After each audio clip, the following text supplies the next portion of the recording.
अगर अगर तुम ये वीडियो देख रहे हो तो प्लीज अपने कमरे की लाइट्स जला लो। मैं तुम्हें चेतावनी दे रहा हूँ क्योंकि जो मैं आज बताने जा रहा हूँ वो तुम्हारी रात की नींद उड़ा देगी। ये कहानी है द्वारका सेक्टर 9 की। दिल्ली भारत की राजधानी, लाखों लोगों का शहर। दिन में यहाँ जिंदगी की रौनक है, रात में भी ये शहर सोता नहीं। पर क्या तुम्हें पता है कि इस चमकते शहर के बीच में एक ऐसी जगह है जहाँ रात के बाद कोई नहीं जाता? Dwarka sector 9 metro station. ये सिर्फ एक मेट्रो स्टेशन नहीं है, ये एक दरवाजा है, एक ऐसी दुनिया का दरवाजा जहाँ मरने के बाद भी कुछ आत्माएं भटकती रहती हैं। स्टेशन के पास पार्किंग एरिया में एक पुराना पीपल का पेड़ है, इतना पुराना कि कोई नहीं जानता ये कितने सालों से खड़ा है। लोकल लोगों का कहना है कि ब्रिटिश जमाने से ये पेड़ यहाँ है, पर जो चीज इस पेड़ को खास बनाती है वो है इसके नीचे होने वाली घटनाएं। लोगों का कहना है कि रात के 3 बजे के बाद अगर तुम उस पेड़ के पास जाओ तो तुम्हें दिखाई देती है एक औरत सफेद साड़ी में, लंबे काले बाल। पर जब तुम उसका चेहरा देखने की कोशिश करते हो तो वहाँ कोई चेहरा नहीं होता। हमारी कहानी का हीरो है रोहन मल्होत्रा,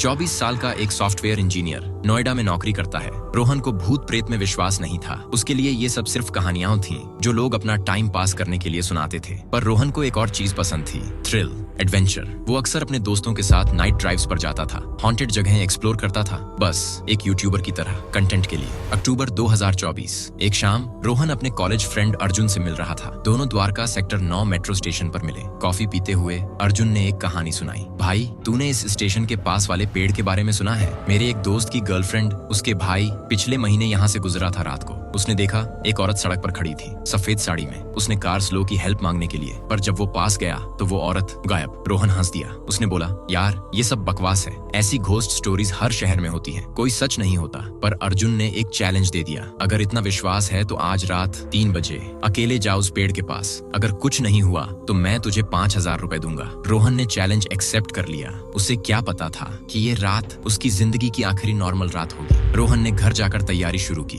उसने अपने फोन को पूरी तरह चार्ज किया, एक टॉर्च लाइट ली, अपना पुराना गोप्रो कैमरा भी साथ में रखा ताकि जो भी हो रिकॉर्ड हो जाए। रात के 10 बजे रोहन अपनी कार में बैठा। उसके मन में थोड़ा डर जरूर था पर कॉन्फिडेंस ज्यादा था। वो सोच रहा था, ये सब सिर्फ स्टोरीज हैं, कुछ नहीं होगा। मैं जाऊंगा, फोटो लूंगा और अर्जुन से पैसे ले लूंगा। 11 बजे तक रोहन द्वारका सेक्टर 9 के पास पहुंच गया। उसने अपनी कार को एक साइड रोड पर पार्क की, मेट्रो स्टेशन से थोड़ी दूर। वहां से वो पीपल का पेड़ साफ दिख रहा था। स्ट्रीट लाइट्स की हल्की रोशनी में पेड़ की छाया किसी भयानक जानवर की तरह लग रही थी। रोहन ने गाड़ी के अंदर बैठकर ऑब्जर्व करना शुरू किया। अभी 3 बजे तक टाइम था। वो देखना चाहता था कि क्या सच में कुछ होता है या नहीं। उसके पास कैमरा रेडी था, फोन में रिकॉर्डिंग ऐप ऑन था, बस अब इंतजार था। 11:30, 12 o'clock, 12:30। रात गहरी होती जा रही थी। सड़क पर गाड़ियों की आवाज कम होती जा रही थी। मेट्रो की आखिरी ट्रेन भी निकल चुकी थी। अब बस 1:15। रोहन को नींद आ रही थी। तभी उसने देखा एक ऑटो रिक्शा आई। वो पेड़ के पास रुकी। ड्राइवर नीचे उतरा, सिगरेट जलाई और वहां से चला गया। कुछ अजीब नहीं था। 1:45 एक कपल अपनी बाइक पर आया। उन्होंने पेड़ के नीचे फोटो ली,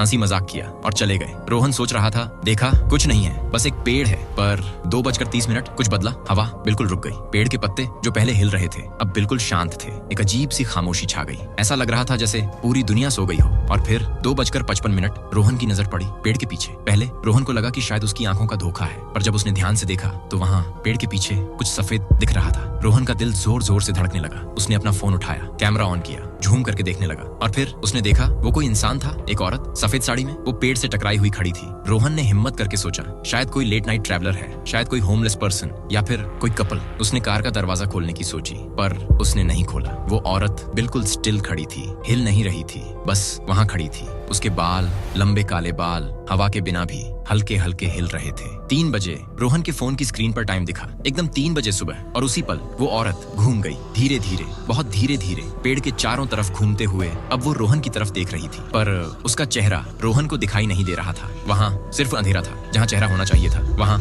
कुछ नहीं था, बस एक गहरा काला खालीपन। रोहन के हाथ कांपने लगे। उसने तुरंत अपनी कार का दरवाजा लॉक किया, इंजन स्टार्ट किया, पर जैसे ही उसने गियर डाला वो औरत धीरे धीरे उसकी तरफ आने लगी। वो चल नहीं रही थी, वो तैर रही थी। उसके पैर जमीन को छू नहीं रहे थे, वो बस हवा में उसकी कार की तरफ आ रही थी। एक एक इंच धीरे धीरे। रोहन ने एक्सेलरेटर दबाया पर कार स्टार्ट नहीं हुई। इंजन बंद हो गया। उसने दोबारा ट्राई किया, फिर दोबारा, पर कुछ नहीं हुआ। कार बिल्कुल डेड और वो औरत अब कार के बिल्कुल सामने थी, सिर्फ 10 फीट दूर। रोहन उसकी शक्ल नहीं देख पा रहा था पर वो महसूस कर सकता था कि वो औरत उसे देख रही है, उसकी तरफ बिना आंखों के देख रही है। रोहन ने फोन उठाया, 100 डायल किया पुलिस के लिए, पर फोन में नेटवर्क नहीं था, बिल्कुल 0 बार्स। उसने अर्जुन को व्हाट्सएप करना चाहा पर ऐप ओपन नहीं हो रहा था, सब कुछ फ्रीज। बस वो उस लॉक्ड कार में उस औरत के सामने अकेला था और अब वो औरत अपना हाथ बढ़ा रही थी कार की विंडो की तरफ। पर ये औरत कौन थी? क्यों वो इस पेड़ के पास भटकती है? इसका जवाब छुपा है 1998 की एक घटना में। 1998 तब द्वारका इतना डेवलप्ड नहीं था। ये एरिया कंस्ट्रक्शन के लिए यूज हो रहा था। यहाँ रोड्स बन रही थी,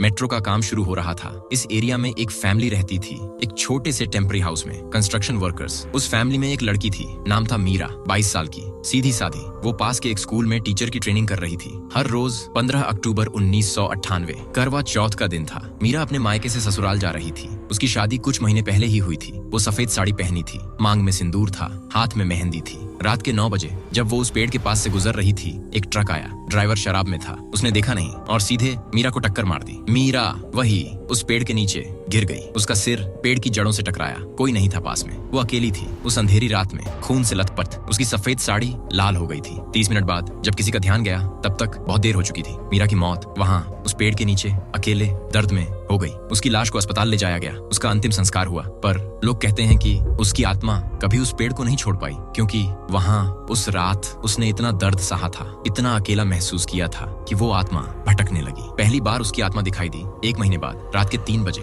एक टैक्सी ड्राइवर ने देखा, सफेद साड़ी में एक औरत, वो मदद मांग रही थी, पर जब ड्राइवर पास गया तो वो गायब हो गई। फिर ये नियमित होने लगा। हर महीने कोई ना कोई उसे देख लेता, कभी पेड़ के पास, कभी सड़क पर, कभी मेट्रो स्टेशन के प्लेटफॉर्म पर, हमेशा सफेद साड़ी में, हमेशा बिना चेहरे के। और आज 2024 में रोहन उसी आत्मा के सामने अपनी कार में कैद था। रोहन की कार के विंडो पे अब वो हाथ बिल्कुल चिपक गया था, एक सफेद ठंडा हाथ। नाखून लंबे थे, काले, टूट चुके थे। रोहन चिल्ला नहीं सकता था, उसके मुंह से आवाज ही नहीं निकल रही थी। बस वो देख सकता था उस हाथ को जो धीरे धीरे विंडो पे स्क्रैच कर रहा था। और फिर कार के अंदर की लाइट खुद ब खुद ऑन हो गई। रेडियो बिना चलाए बजना शुरू हो गया, पर आवाज नहीं आ रही थी, बस स्टैटिक नॉइस, वो हाइट नॉइस। और उस नॉइस में एक आवाज धुंधली सी रोती हुई, मदद करो प्लीज, मदद करो प्लीज, मुझे बहुत दर्द हो रहा है, करो प्लीज।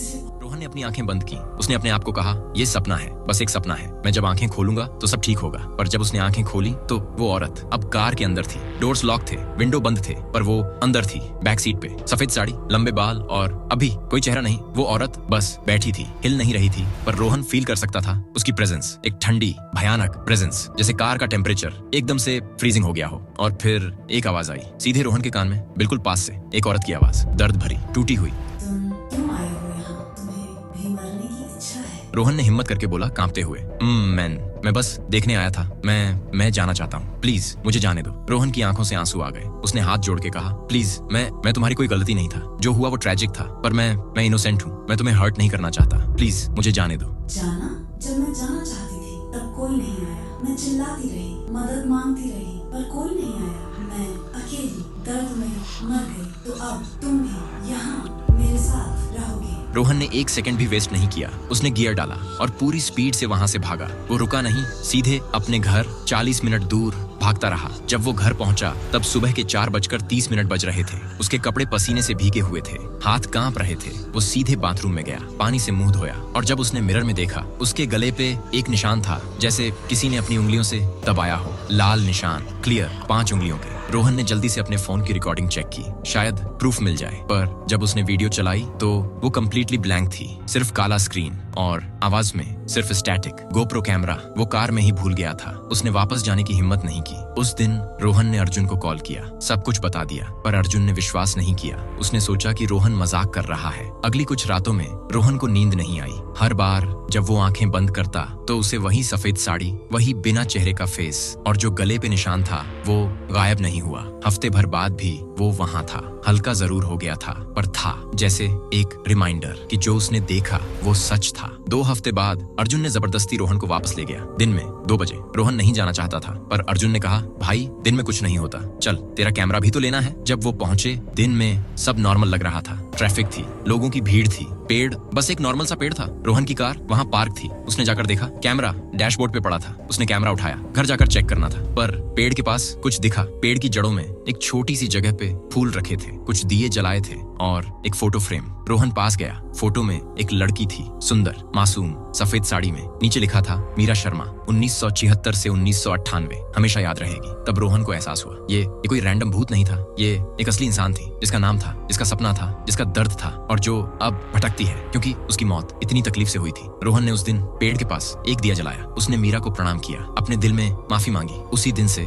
उसके गले का निशान धुंधला होने लगा और 1 हफ्ते बाद बिल्कुल गायब हो गया। द्वारका सेक्टर 9 की ये कहानी अकेली नहीं है। दिल्ली में हजारों जगहें हैं जहाँ कुछ अजीब होता है, कुछ जगहें जिनके बारे में लोग बात करते हैं डर के, रिस्पेक्ट के। खूनी दरवाजा, संजय वन, दिल्ली कैंटोनमेंट, हर जगह की अपनी कहानी है, अपना दर्द है और शायद अपनी आत्मा है। आज रोहन उस जगह से दूर रहता है। वो अब भूतों में विश्वास करता है, पर साथ ही वो रिस्पेक्ट भी करता है, क्योंकि उसने सीखा है कि हर आत्मा पहले एक इंसान थी। अगर आप कभी द्वारका सेक्टर 9 से गुजरो दिन में, तो उस पेड़ के पास जरूर जाना, एक दिया जलाना, एक फूल चढ़ाना, क्योंकि मीरा अब भी वहाँ है। पर अगर आप रात को जाना चाहते हो, रात के 3 बजे, तो मैं बस इतना कहूंगा, जाओ अपनी जिम्मेदारी पे, क्योंकि जो रोहन ने देखा वो बस शुरुआत थी। कुछ जगहें होती हैं जहाँ अंधेरा सिर्फ बाहर नहीं होता, वो अंदर भी होता है, और अगर तुम उस अंधेरों में चले जाओ तो वापस आना मुश्किल हो जाता है। ये थी द्वारका सेक्टर 9 की असली कहानी। अगर आपको ये कहानी पसंद आई या अगर आपके शहर में भी कोई ऐसी जगह है तो जरूर कमेंट में बताइए। और हाँ, अगली बार जब आप रात को अकेले बाहर हो